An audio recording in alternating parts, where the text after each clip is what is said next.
Hello friends, দেখো আমার ছেলের জন্য আমি এখন ম্যাগি বানাচ্ছি।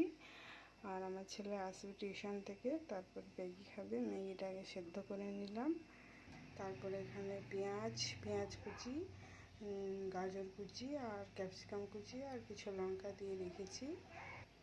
প্রথমে কড়াইয়ে তেল দিলাম, ফরচুন তেল আন্দাজ মতো। তারপরে জিরে দিলাম, তারপর কিছু শুকনো লঙ্কা ফোড়ন দিলাম।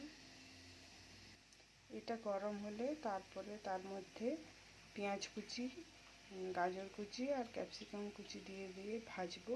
এই দেখো পেঁয়াজ, ক্যাপসিকাম আর গাজর কুচি দিয়ে একটু নেড়ে নিলাম। একটু সেদ্ধ হবে, তারপর ম্যাগিগুলো দিয়ে ম্যাগি মশলা দিয়ে নামিয়ে দেবো। এটা ভাজা হলে তার মধ্যে পরিমাণ মতো লবণ, পরিমাণ মতো হলুদ গুঁড়ো, পরিমাণ মতো একটু সামান্য গোলকি, একটু ধনে গুঁড়ো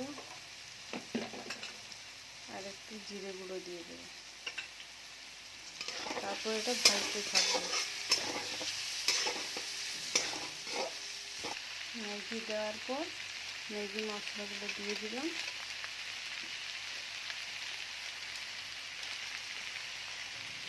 তারপরে এটা নাড়তে থাকবো।